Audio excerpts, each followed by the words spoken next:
Boa tarde a todos. Eu primeiro gostaria de agradecer novamente o convite da NERSI, do Cresce, mas personificando em nome da NERSI para essa presença aqui, que eu acho que é muito importante estarmos próximos nesses momentos de mudança aqui, principalmente que agora a cidade de Atibaia vem sofrendo grandes mudanças, principalmente influenciadas pelo mercado imobiliário. E eu acho importante essa participação popular. Inclusive, eu até convido a todos que nós vamos ter para frente aí algumas audiências públicas que irão tratar da nova lei de uso e ocupação do solo, que será uma lei que irá tratar diretamente de todos os assuntos que estão dentro do plano diretor. Então, acho que é de suma importância que vocês participem das audiências para que haja não só o contraponto de vocês que trabalham diretamente com o mercado imobiliário e também a discussão com todos os níveis da sociedade. Tá? Eu também gostaria de agradecer em nome, personificando também em nome do vereador Ademilson Militão, o espaço aqui da Câmara, e o prefeito Emil Uno. Bom, eu vou iniciar aqui a apresentação. Eu fiz uma apresentação bem objetiva relacionada ao plano diretor, principalmente na parte de urbanismo, o que trata um pouco de urbanismo no plano diretor. E após essa apresentação, acho que conversando com a Nessi, a gente imaginou assim, de fazer uma espécie de um bate-papo, né? Se tiver algumas dúvidas, eu posso tentar solucionar essas dúvidas, tá? Vamos lá. O plano diretor, ele foi uma lei do dia 14 de julho de 2023. Ela foi publicada no dia 15 e ela está valendo a partir dessa data de publicação, ou seja, ela já está em vigor. O número da lei é 905 de 2023. O que é o plano diretor? O plano diretor, ele define as diretrizes de crescimento físico e o desenvolvimento socioeconômico da cidade, respeitando a vocação local. É um instrumento básico de política de desenvolvimento municipal e de expansão urbana e estabelece diretrizes para a revisão da Lei de Uso e Ocupação do Solo. O plano diretor aprovado da Câmara, segundo o Estatuto da Cidade e também segundo a Constituição Federal, ele é obrigatório para cidades com mais de 20 mil habitantes. E é um instrumento básico de política de desenvolvimento urbano. A propriedade urbana cumpre sua função social quando atende às exigências fundamentais de ordenação da cidade expressas no plano diretor. O plano diretor aqui de Atibaia, ele sofreu um processo de discussão que foi bem longo. Ele iniciou em 2019, e aí veio a pandemia, a gente teve muita dificuldade, principalmente na época da pandemia, para conseguir fazer as audiências, tivemos que fazer algumas poucas audiências virtuais, e aí depois, quando voltaram as audiências presenciais, nós novamente fizemos algumas audiências em bairros, reuniões públicas, audiências públicas, depois submetemos o projeto de lei à Câmara. Dentro da Câmara também tiveram diversas audiências públicas e reuniões públicas. Eu lembro que em 2019 a gente rodou os 4 cantos da cidade. Começamos no bairro do Portão, passamos pelo Iara, fomos em diversos bairros, até mais afastados, para fazer reunião acerca do plano diretor. E dentre essas reuniões foram estabelecidas 1.086 propostas. Na verdade, 1.379 propostas. Dessas 1.379 propostas, 1.086 foram negadas e 293 foram incluídas. Ou seja, 21% das propostas foram incluídas no plano e cerca de 79% não. Vocês devem olhar assim e falar, nossa, a maioria a prefeitura negou. Sim, porque muitas das propostas, às vezes as pessoas não entendiam o que era exatamente o plano diretor. Por exemplo, a gente recebia propostas dizendo assim, eu queria que asfaltasse minha rua. Tem um buraco na minha rua, eu queria que tapasse o buraco. Isso daí não é assunto do plano diretor. O plano diretor ele trata de uma situação mais macro e principalmente relacionada à expansão urbana e ao crescimento urbano da cidade. O plano diretor é um instrumento básico da política de desenvolvimento e expansão urbana destinado a ordenar, promover e controlar o desenvolvimento territorial do município. Esse é o artigo 1º do nosso plano diretor e é um dos mais importantes, porque porque ele fala qual é o objetivo do plano diretor e, logo depois, ele fala o que vai acontecer nesse momento, enquanto ele está em vigor. As normas desta lei complementar serão válidas sem prejuízo do disposto nas legislações estadual, federal e municipal pertinentes, concorrentes ou supervenientes, no âmbito de suas respectivas competências, valendo-se a norma mais restritiva. Isso é importantíssimo. Então, se você tem uma norma que ela está de uma forma no plano diretor e tiver uma outra tratando do mesmo assunto, você vai se valer sempre da mais restritiva. Aí depois vem o artigo 26, que ele fala da política de estruturação urbana, relacionada ao plano diretor. É o artigo 26 do plano.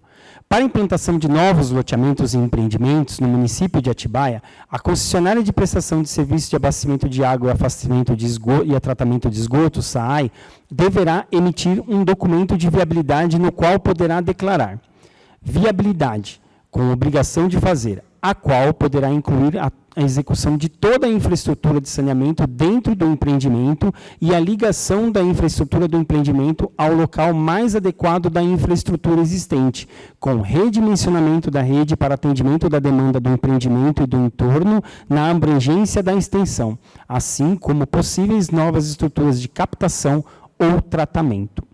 Ou inviabilidade, quando a ligação do empreendimento ultrapassar a capacidade de outorga do sistema, já considerada a prioridade da universalidade de instalação nos núcleos urbanos primários.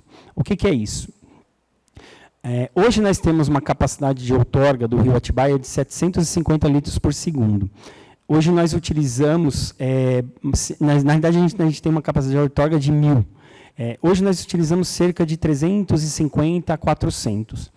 Com a ampliação da nova ETA, tem-se uma ideia de que vai se utilizar 750. Então, quando ultrapassar essa capacidade, a SAAI ela vai emitir um documento de inviabilidade, ou seja, não consegue abastecer esse empreendimento. Já considerando a prioridade da universalidade. O que é a universalidade? Nos núcleos primários. Na área urbana principal da cidade, é obrigatório ter um ponto de rede para uma residência unifamiliar. Então, esse ponto de rede ele já vai ser contemplado anteriormente para o SAAI. Deverão ser regulamentadas as tipologias e portes dos empreendimentos que deverão solicitar o documento de viabilidade junto ao SAAI. Isso vai ser feito na nova Lei de Uso e Ocupação do Solo. Só que hoje nós estamos tratando que a certidão de diretrizes do SAAI é obrigatória para qualquer tipo de empreendimento acima de 10 unidades. A universalização da infraestrutura será implantada pelas concessionárias prioritariamente nos núcleos urbanos primários, que seria dar o ponto de rede na área urbana principal da cidade, o ponto de rede de água e de esgoto. Entende-se por universalização um ponto de acesso à infraestrutura para uma unidade imobiliária de terreno. O fornecimento de pontos adicionais de infraestrutura aos empreendimentos, além do mínimo relativo à universalização, ficará sujeito à análise das concessionárias quanto à disponibilidade dos recursos técnicos e naturais referentes à mesma. O custeio para a execução da complementação da infraestrutura necessária para fornecimento aos empreendimentos poderá ser exigido pelas concessionárias que seja assumido pelo empreendedor. Isso já é feito. A SAAI ela atende como medida mitigadora se o empreendimento necessita de uma vazão maior de água, ou de mais água, ou de esgoto, ele que custeia esse reforço na rede. A concessionária de prestação de serviço de abastecimento de água deverá produzir um mapa de abastecimento no município, considerando a capacidade de outorga, capacidade de armazenamento previstas no plano diretor. Esse artigo aqui, esse parágrafo, ele obriga a SAAI a fazer um mapa mostrando onde tem rede, como que está essa rede e quais são os locais que têm capacidade ou não de absorver um acréscimo, um aumento, um incremento na rede. Os projetos de sistemas autônomos de abastecimento de água e de coleta de esgoto, que porventura sejam autorizados nos empreendimentos, deverão ser desenvolvidos de forma que integrem, no futuro, novos sistemas públicos que possam vir a ser implantados nesses locais. Então, os locais que vão se utilizar de sistemas autônomos, seja poço profundo ou coleta de esgoto através de uma estação de tratamento própria, eles deverão ser implantados de forma que, no futuro, a SAAI ela possa incluir dentro da rede dela, ou seja, em algum lugar vão ter que colocar alguma estação elevatória de esgoto para trazer o esgoto até a frente do empreendimento. Então, vão ter alguns critérios que a SAAI vai exigir quando da análise desses empreendimentos. Aí vem os instrumentos de política urbana no plano diretor. São instrumentos da indução do cumprimento da função social da propriedade. O parcelamento, edificação ou utilização compulsórios. O IPTU progressivo no tempo. Desapropriação com pagamento mediante títulos da dívida pública. Consórcio imobiliário e o direito de impreempção. Aí vem os instrumentos posteriores, que teoricamente vão ser regulamentados na nova Lei de Uso e Ocupação do Solo e que vai trazer bastante inovação para o município, que são eles os instrumentos da gestão do direito de construir e de uso do solo, a outorga onerosa de mudança de uso, a outorga onerosa do direito de construir e a transferência do direito de construir.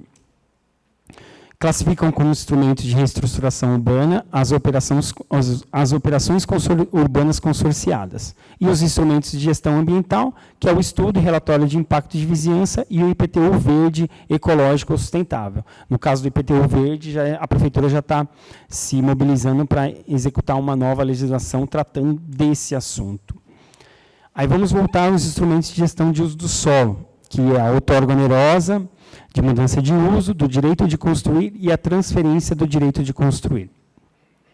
Estão sujeitos aos instrumentos urbanísticos de gestão do direito de construir os empreendimentos localizados na macrozona urbana central, urbana densada, urbana de adensamento incentivado e urbana, situadas nos núcleos urbanos primários no anexo 2, além da macrozona urbana, urbana de expansão econômica, urbana de expansão incentivada, urbana de baixo adensamento e urbana de proteção ambiental. Esse para outorga, para essas do direito de construir. Né? Os imóveis situados na macrozona urbana central, urbana de proteção ambiental e urbana de baixo adensamento só poderão ser utilizados para transferência do direito de construir, de seu potencial construtivo para imóveis situados nas outras macrozonas citadas no parágrafo anterior. Poderão ser utilizados os instrumentos de gestão do direito de construir para compensação no caso de regularização de edificações, desde que haja previsão na legislação específica referente ao assunto, que no caso é regularização. Vamos lá. Outorga onerosa. O que seria a outorga onerosa? Hoje nós temos um coeficiente de aproveitamento no plano diretor, que é o básico. É um coeficiente de aproveitamento bem baixo. Ele está algo em torno de 1,1. Esse coeficiente de aproveitamento, de certa forma, ele é muito baixo para você verticalizar, para fazer empreendimentos de verticalização. Geralmente, esses empreendimentos de verticalização são da ordem de 2 de coeficiente de aproveitamento, 2 e alguma coisa, chegando até 3. Essa diferença entre o coeficiente de aproveitamento básico, que seria o 1, até o 3 ou o 2 que se pretende chegar, é onde vai tratar a outorga onerosa, ou seja, ele vai poder subir um pouco mais o empreendimento dentro de um limite que é estabelecido na Lei de Uso e Ocupação do Solo, que não poderá ser ultrapassado, e aí esse acréscimo vai ser pago uma taxa para a prefeitura, né, que seria a outorga. Essa taxa de outorga, ela irá fazer parte de um fundo, que a gente chama do Fundurb, que é o Fundo Municipal de Desenvolvimento do Urbanismo, que a gente pretende, já até praticamente fizemos uma lei, tem um decreto, e a gente quer fazer uma espécie de um convênio com uma associação, preferencialmente que seja a Associação dos Engenheiros e Arquitetos de Atibaia, para se fazer projetos ou até mesmo regularizações de edificações para pessoas de baixa renda. Então, esse fundo, a principal utilização dele será para as pessoas de baixa renda. Transferência do potencial construtivo. Esse daí, seria mais utilizado nas áreas urbanas de baixo adensamento e nas urbanas de proteção ambiental, que seria você transferir o potencial construtivo de um imóvel, quanto ele poderia construir naquela região, e vender. Isso é um contrato entre partes, e vender para outro terreno ou para outra matrícula, para que ele possa acrescer esse potencial construtivo ao imóvel dele, sem a necessidade, no caso, do pagamento da outorga. Tá? Aqui é a delimitação do perímetro urbano, novo perímetro urbano da cidade de Atibaia, após a aprovação do plano diretor. Em cinza é o perímetro urbano, em branco são as áreas rurais. Esse é o macrozoneamento, que foi derivado do plano diretor. Dentro desse macrozoneamento tem algumas regras que foram estabelecidas no plano diretor, regras para uso e ocupação do solo, inclusive com limites de altura, que hoje a gente já está utilizando esse parâmetro. Dentro das macrozonas nós temos a rural de proteção ambiental, que é essa área aqui, um verde mais escuro, né? Aí, CIAM, rural de turismo ambiental, seriam essas áreas aqui. Aí, a verde, área rural. Aí, UAD, urbana adensada, essas áreas laranjas. As áreas rosas, urbana de adensamento incentivado. Aí, depois, as áreas lilás, urbana de expansão econômica. Essas áreas em cinza, urbanas de expansão. Aí as áreas em vermelho meio claro aqui, urbana de proteção ambiental. A azul é a área urbana, essa área numa cor, talvez ocre, urbana central. Amarelo é urbana residencial, que é essa região toda aqui. Urbana de expansão incentivada é um marrom, né, esse meio marrom aqui. E urbana de baixo adensamento, que é esse azul mais escuro aqui, que é toda essa região aqui do Itapetinga, pegando Luanda. Dentro dessas áreas foram estabelecidos os índices urbanísticos.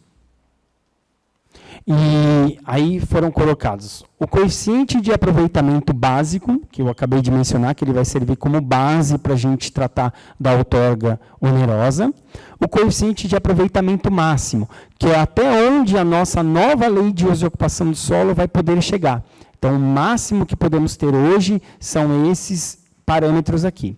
O coeficiente de aproveitamento hoje do plano diretor, nós não estamos utilizando. Por quê? Porque ele tem uma faixa de intervalos. Tá?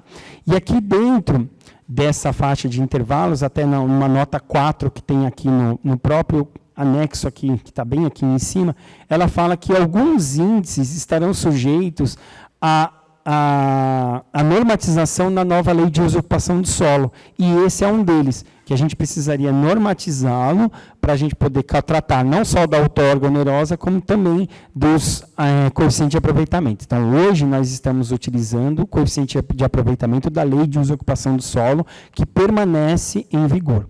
O que é importante entender? O plano diretor, ele não revogou nenhuma lei, ele só revogou o plano diretor que estava anteriormente em vigor. A lei de uso e ocupação do solo, que é a 714 de 2015, a 796 de 2019 e a 816 de 2019, ela permanece em vigor. E aí ela está tratando de forma concorrente ao plano diretor. Então, toda a utilização da lei vai sempre voltar ao parágrafo único do artigo 1º do plano diretor, que fala que teremos que utilizar os parâmetros mais restritivos em relação às duas leis. Aí temos a taxa de permeabilidade mínima, a densidade específica básica de ocupação, número de unidades por hectare. Esse parâmetro a gente utiliza hoje, que seria um parâmetro para calcular o número de unidades imobiliárias, não só para prédios de apartamentos, como para conjuntos, vilas, para condomínios, o máximo que você pode ter naquele empreendimento. Esse parâmetro é o número de unidades por hectare. Se você pegar aqui os números, 200, por exemplo, dividir por 10, vai dar 20 unidades para cada 1.000 metros quadrados. Então, dá para fazer uma conta bem simples. Densidade bruta básica de ocupação. Esse daqui é o número de unidades imobiliárias também por hectare, mas é para cálculo de número de lotes para novos loteamentos. Tá? A área padrão do lote, tem o tamanho mínimo de lote, testada mínima, a porcentagem de áreas verdes, a porcentagem de áreas de lazer para novos loteamentos, porcentagens de área institucionais também para novos loteamentos e o mínimo de áreas públicas, que é a soma dos 3 parâmetros superiores aqui, todos esses tratam de novos loteamentos. E aí vem a última tabela, que é o último anexo, que são as disposições transitórias.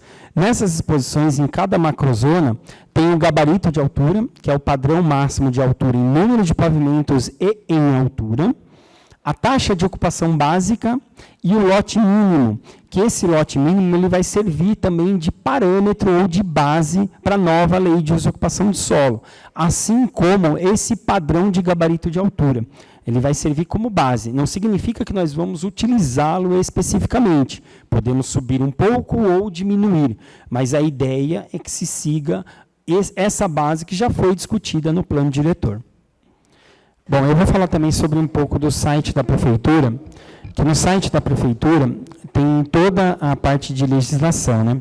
Então, se você abrir aqui, entrar no site da Prefeitura e vier aqui, legislação, e mobilidade e planejamento urbano, e vir aqui em legislação. Aqui estão todas as leis que estão em vigor hoje na Prefeitura. Então, se você pegar o primeiro aqui, que está aqui em ordem decrescente, né, o 24 aqui, é o macrozoneamento do plano diretor. É importantíssimo ter esse macrozoneamento, em que roda no Google Earth em formato KMZ, instalado no computador. Logo abaixo, o plano diretor. Aí depois, aqui, nós temos as leis de uso e ocupação do solo, que é a 816, e temos o zoneamento da lei de uso e ocupação do solo. Então, é importante ter os dois, tanto o zoneamento quanto o macrozoneamento, que é o que aparece aqui. Esse, no caso aqui, é o macrozoneamento, que você clica nele, aparece aqui, ó, urbana, primária e tal. Por quê? Porque vocês vão precisar sempre fazer a seguinte análise, tem que analisar primeiro o plano diretor. Analisando o plano diretor, você vai saber o limite de altura, vai saber quantas unidades imobiliárias pode se construir no local. Após isso, aí você tem que vir para a lei de uso e ocupação do solo, que é os R1, os R2, todos os Rs que nós temos. E aí você vai saber se nesse local pode fazer ou não um empreendimento e também saber os recursos, taxa de ocupação e coeficiente de aproveitamento. Dentro desse site aqui, tem também as outras partes da lei, né, que é a 796 e a 714, ou seja, todas as legislações estão aqui no site. E também o OneDoc, que é a plataforma que a Prefeitura se utiliza para fazer a aprovação de projetos de construção. Dentro da plataforma digital, tem a relação de documentos para cada tipo de serviço que é prestado pela Prefeitura, então ela é bem interativa e bem simples de acesso aqui no site. Tá bom? Boa tarde, Cleiton, Francisco José. Esse que você mostrou aí é o novo KMZ? Sim. É o novo KMZ, tá? Ele não conflita em nada com o antigo está abolido. Não está abolindo, é isso que é importante frisar. A lei de uso e ocupação do solo permanece em vigor. E aí nós temos esse novo KMZ, que é um macrozoneamento. Esse macrozoneamento, ele, além de trazer regras, mais umas regras, principalmente relacionadas à verticalização, a número de unidades para condomínios, seja vertical ou horizontal, taxa de ocupação e tudo mais, ele traz esses parâmetros para a gente utilizá-los em concorrência com a lei de uso e ocupação do solo que permanece em vigor. Então, você pega aqui, ó, por exemplo, eu estou com os dois abertos aqui. Ó. Eu tenho aqui, esse é o da lei de uso e ocupação do solo. Ele fala aqui, ó, ZR1, ZR2, que é aquele que a gente já trabalha normalmente. O do plano diretor, se eu desligar aqui e ligar o do plano diretor, vai aparecer o macrozoneamento também, ó. Urbana residencial, macrozona urbana de baixo adensamento. Então, tem todas as macrozonas aqui. Então, tem que fazer a análise dos dois, tanto da lei de uso e ocupação do solo, quanto do plano diretor. Nós estamos agora na Secretaria trabalhando na nova lei de uso e ocupação de solo. Inclusive, nós temos toda a parte de texto praticamente pronta. Nós estamos terminando de fazer a leitura da parte de texto, na verdade seria uma espécie de conferência da parte de texto para a gente começar a distribuir para o pessoal dar sugestão e ler mesmo a lei, ver, putz, aqui não pode estar equivocado, tentar a gente já acertar uma situação de que todos participem o máximo possível. E aí depois nós vamos começar a desenhar os novos mapas de zoneamento que vão estar mais de acordo com o novo plano diretor, tá? E após esses desenhos, aí nós vamos começar a abrir para audiência pública. Convido vocês novamente a participar das audiências públicas, porque é de suma importância que defendam os seus interesses nas audiências públicas também. E nessa nova lei de uso e ocupação do solo, a gente vai modificar completamente todas essas terminologias que nós temos hoje. Vai ser uma nova lei, completamente diferente. Por isso que é importante a participação, até para vocês já irem se familiarizando com essa alteração, que vai ser bem profunda. Tá? Eu tenho uma sugestão que uma vez eu fiz aqui na Câmara para um vereador. Tá? Minha sugestão é a seguinte, que no carnê de IPTU do contribuinte seja colocado qual é o zoneamento a que pertence o imóvel dele e o que pode ser feito. Eu acho que essa é uma proposta que a Prefeitura não depende da Câmara, a Prefeitura pode mandar isso para plenário. Eu acho que isso é importante. Tá? Facilita a vida de todo mundo, já dá um norte para a pessoa. Bom, vamos lá. Excelente a ideia, excelente. É que para a gente fazer a ideia é excelente, o problema é a gente conseguir operacionalizar de forma rápida. Mas o que está acontecendo hoje? A Prefeitura de Atibaia, através do governo do prefeito Emil, ela está tentando cada vez mais se modernizar. A gente está já finalizamos um termo de referência e vamos colocar agora para licitar o georreferenciamento da cidade. Isso é um avanço espetacular. E a gente conseguiu, através de um financiamento do BNDES, uma série de situações, dentre elas é esse georreferenciamento. O que vai vir para nós através desse georreferenciamento? Toda cidade georreferenciada em lotes. Então, você vai clicar, você vai saber qual que é o lote, qual que é a área dele, quanto que ele tem de área construída. Vamos usar para fiscalização também, já estou avisando todo mundo, se crescer a casa a gente vai pegar. Então, assim, vai ser uma coisa assim, extremamente avançada, tá? Dentre essas situações também que vai ser feita junto a esse georreferenciamento é a situação de você clicar no terreno e saber o que pode fazer. Já vai sair uma certidão automática para você. Entendeu? Então, não vai ter essa necessidade de jogar para o IPTU por conta disso. Vai sair o número da inscrição imobiliária, o quanto que ele tem de área construída, talvez até o número da matrícula. Depende do que a Prefeitura vai querer que disponibilize para o externo. Internamente, nós vamos ter todas essas informações. E aí, externamente, a gente já tem acertado o que a gente chama de cadastro multifinalitário. Externamente, vai ser disponibilizada essa situação de clicou, sai a certidão dizendo, pode isso, pode aquilo, não pode isso, não pode aquilo, zoneamento, tudo bonitinho, entendeu? Só que, assim, a gente tem um prazo para tudo isso. Imagina assim, vai vir uma empresa, vai ser contratada para fazer todo esse georreferenciamento, voos na cidade. Você imagina que isso tudo vai estar georreferenciado com ortofotos de altura de 3 metros, precisão de milímetros. Então, é praticamente um levantamento topográfico com curva de nível. É um negócio muito avançado. Vai ter um tempo deles fazerem tudo isso. A gente também está numa situação agora nova a nova lei de uso e ocupação do solo, que a gente tem que pôr na Câmara, né, nessa casa aqui, até julho do ano que vem. O ano que vem, a gente tem um ano político, a gente não sabe como é que vai funcionar essa questão da votação da lei, se realmente a gente vai conseguir finalizar essa votação até o final do ano, espero que sim. Então, tem toda essa situação, mas até janeiro, final de janeiro, acredito que essa licitação já esteja no ar. Tá? Boa tarde. Meu nome é Roland Eide, eu sou corretor, sou administrador também.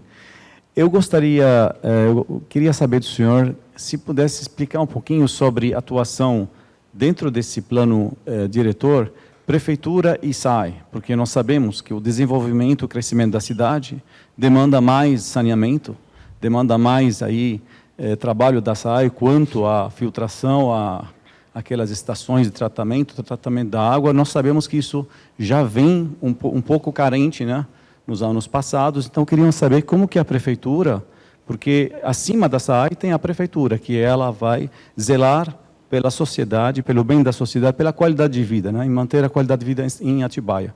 Como que a prefeitura pretende fazer isso, ou se já está fazendo? Obrigado. Então, relacionado a essa questão do SAI, dentro do plano diretor foi estabelecido, novamente, acho que foi deixado bem claro, e na nova lei de ocupação do solo vai ser colocada a quantidade que deve se reportar ao SAI, que provavelmente vai permanecer em 10 unidades, ou seja, empreendimentos acima de 10 unidades tem que ter a certidão do SAI. O SAI está finalizando essa nova estação de tratamento de esgoto, acredito que até o ano que vem, meio, final do ano que vem, esteja pronta e em operação. E aí a gente vai conseguir abarcar mais empreendimentos, mesmo com o que o plano diretor hoje, se você for analisar em relação à lei anterior, ele está bem mais restritivo, seja na questão da altura, seja na questão do número de unidades que se permite fazer em cada região. Por quê? Porque a gente tem uma carência de infraestrutura, não só infraestrutura de água, de esgoto, como também de vias públicas. Então, a gente precisa regrar de uma forma prudente para que a gente não sofra as consequências no futuro. Em relação ao SAI, o que a gente sabe também é que, com essa aprovação do novo plano diretor e também em conjunto com a nova lei de ocupação do solo, eles estão fazendo o plano diretor de saneamento básico. Então, eles já estão em fase de licitação do plano diretor de saneamento. Esse plano diretor, ele vai se coadunar com a lei de uso e ocupação do solo e com esse novo plano diretor do município de Atibaia. Então, tudo vai caminhar junto. Todo mundo está fazendo seus planos diretores e trabalhando para que a gente possa ter uma melhoria em relação à infraestrutura no futuro. Alessandra, Cleiton, corre com esse georreferenciamento aí que a gente para de bater lá na prefeitura. E os colegas que não conheceram, é só ver o de São Paulo, né? São Paulo é assim, é muito prático, muito prático. Campinas também tem, Jundiaí, né? Campinas, né? Jundiaí, São José. A gente foi visitar a cidade de São José, outras cidades, estamos visitando outras regiões para ter cada vez mais ideias, assim. E a gente já recebeu os orçamentos das empresas e já vamos lançar essa licitação. Então, o negócio está bem encaminhado, torcer para que a licitação dê certo. Inclusive, eu sou um dos gestores do contrato, então eu vou fazer parte dessa licitação, então eu vou estar lá presente, porque eu achei que era importante que a gente desse esse passo, e esse passo vai ser um passo bem importante para o nosso futuro mesmo, acho que até para facilitar o trabalho de todos, né? Sem dúvida. A minha pergunta é sobre outorga. A primeira questão, a primeira possibilidade, né, que seria um fundo de investimento. Que base que ele vai ser a cobrança? Vai ter uma unidade específica de cobrança ou ela vai ser com base no IPTU? E eu não entendi especificamente, se você pudesse repetir, a segunda opção de outorga, que seria a compensação em lotes, né? Essas duas questões, de outorga e prazo também, a partir de quando? Vamos lá. Eu vou primeiro na outorga onerosa.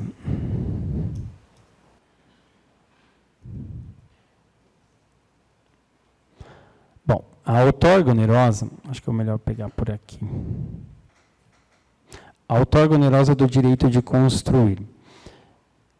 Existe um parâmetro aqui, no plano diretor, que é esse coeficiente de aproveitamento. Se você pegar aqui, por exemplo, na macrozona urbana adensada, que é essa segunda aqui, o coeficiente de aproveitamento básico é 1,1. Digamos que na nova lei de uso e ocupação do solo, esse coeficiente de aproveitamento alcance o máximo, 3,5. A diferença entre esse coeficiente de aproveitamento 3,5 e esse 1,1 é onde vai ser paga a outorga onerosa. Tá? Esse valor, aonde a gente vai chegar a esse valor? Tem uma fórmula básica dentro do plano diretor. Eu não sei se eu vou conseguir achar aqui tão rápido. Está aqui. A outorga onerosa do direito vai ser aplicada seguinte pela fórmula.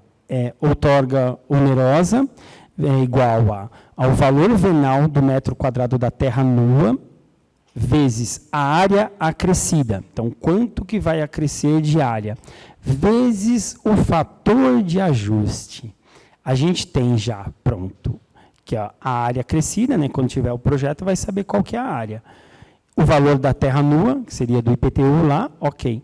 O que a gente não tem ainda é esse fator de ajuste. Ele até fala, terá coeficiente para aquisição de pavimentos, coeficiente de aproveitamento, Só que esse fator de ajuste que ainda vai ser discutido, que a nossa ideia é fazer essa lei da outorga, essa legislação da outorga através de um decreto. Então, a gente vai tentar calcular ou trazer um fator de ajuste que não seja uma coisa exorbitante e nem também uma coisa que seja ínfima.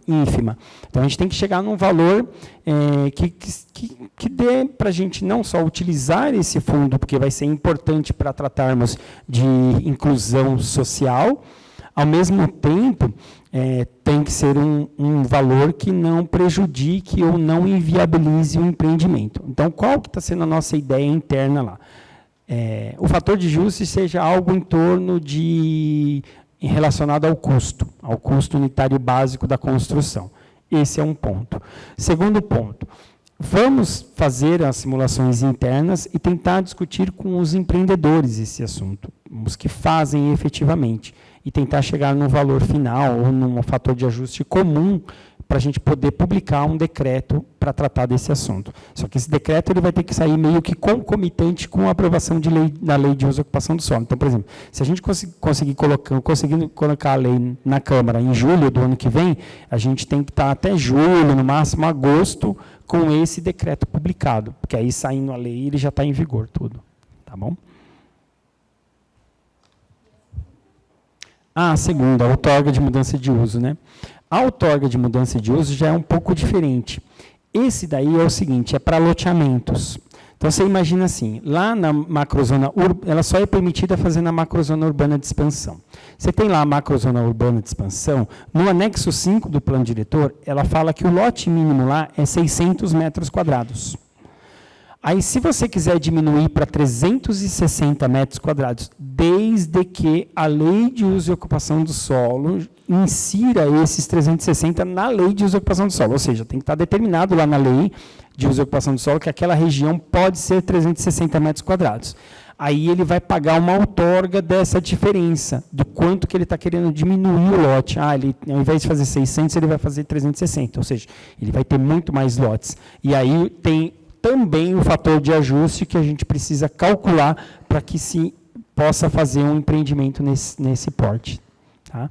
Só lembrando que essas macrozonas urbanas de expansão são as macrozonas mais assim, afastadas, digamos assim, essas áreas assim, nessa cor aqui, nesse cinza, meio, sei lá, é uma cor meio... São essas cores aqui, ó, que são mais afastadas, são as áreas mais sem infraestrutura e sem também construções ou algo próximo, loteamentos próximos, tá? São as áreas mais afastadas.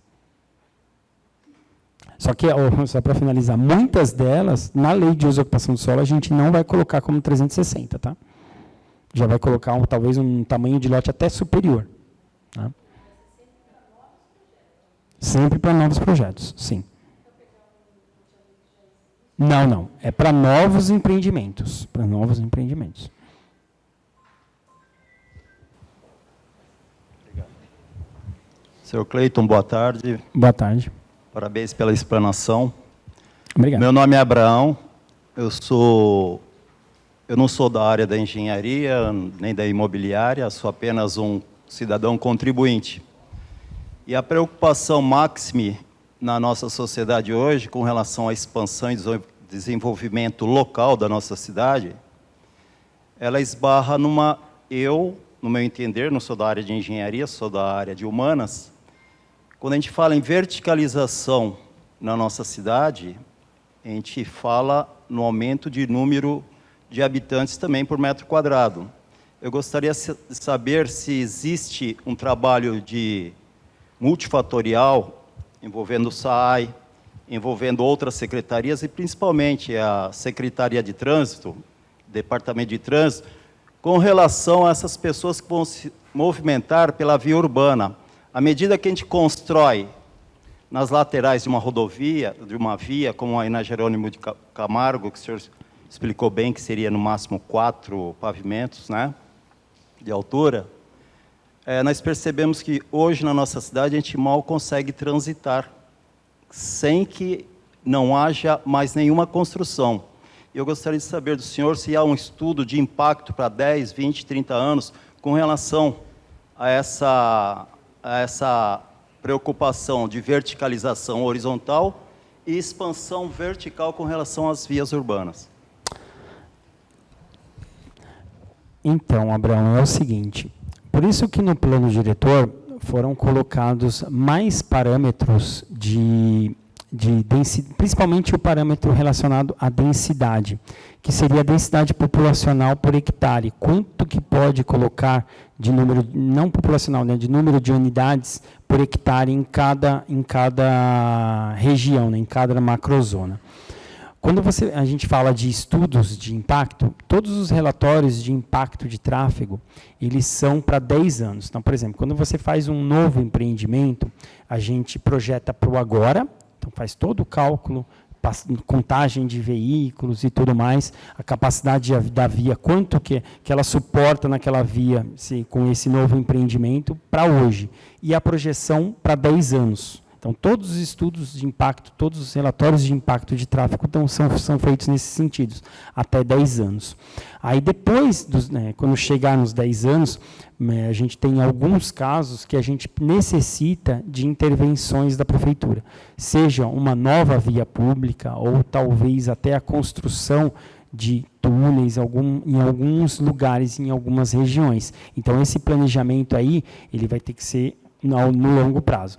A gente acabou, faz pouco tempo, em 2019, a gente aprovou um plano de mobilidade. Existe uma ideia lá da Secretaria de Mobilidade e Planejamento Urbano de revisão desse plano e também de uma contratação de estudos, a gente estava conversando até hoje sobre isso, de estudos de impacto viário.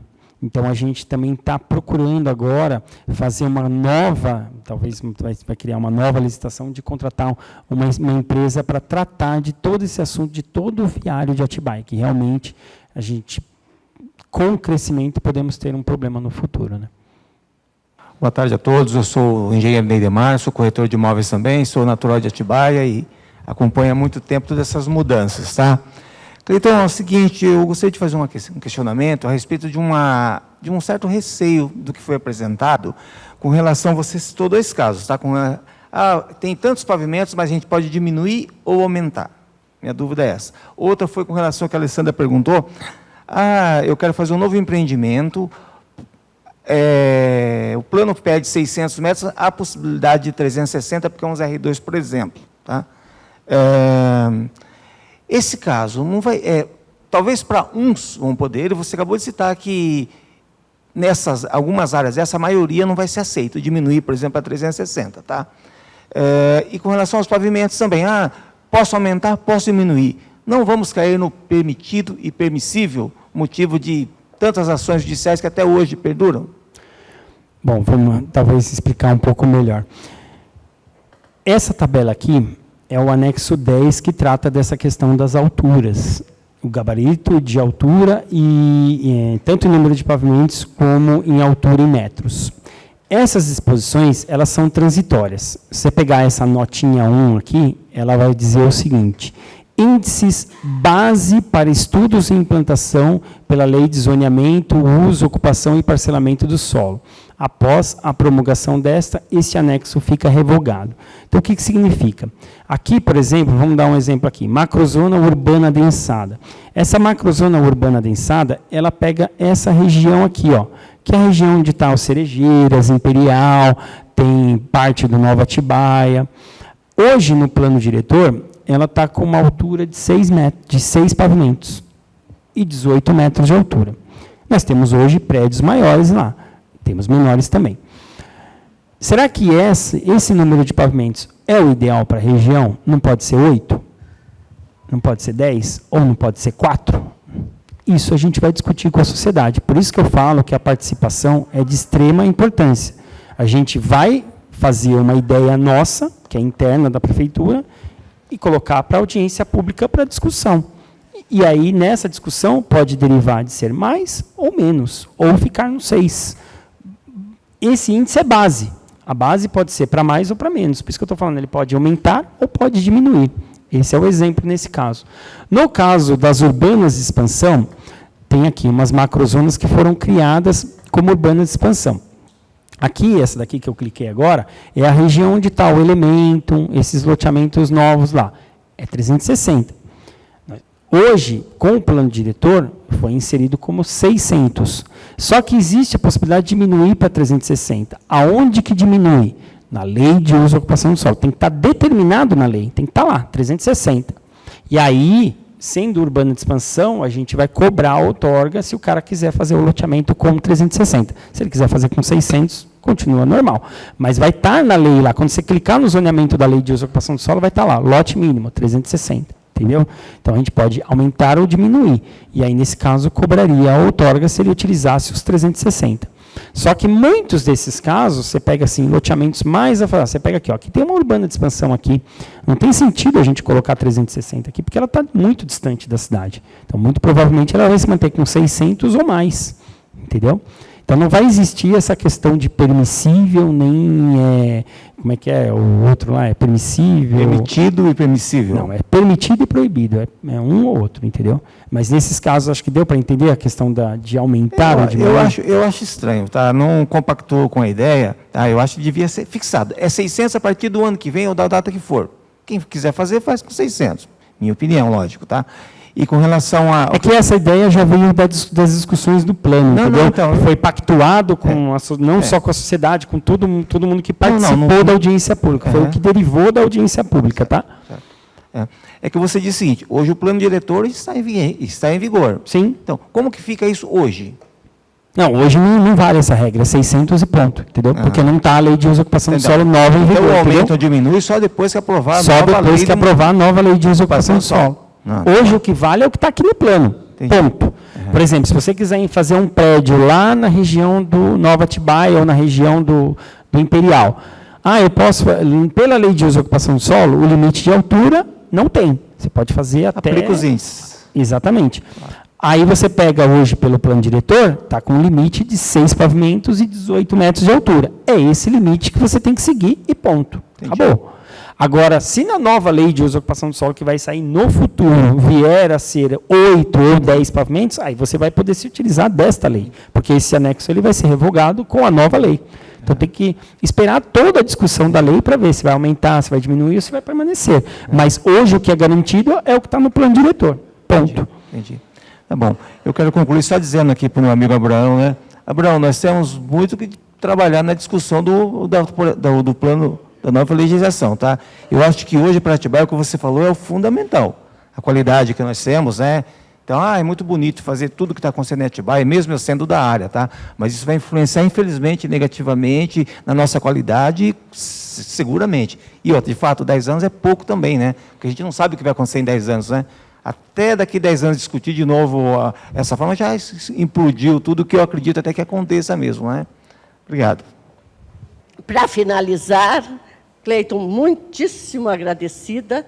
Eu acho que, como eu já disse, o primeiro pontapé com relação ao conhecimento, né, do novo plano diretor foi dado. Agora, estudar um pouquinho, debruçar, procurar saber e participar das próximas audiências. Em nome do Cresce, eu agradeço.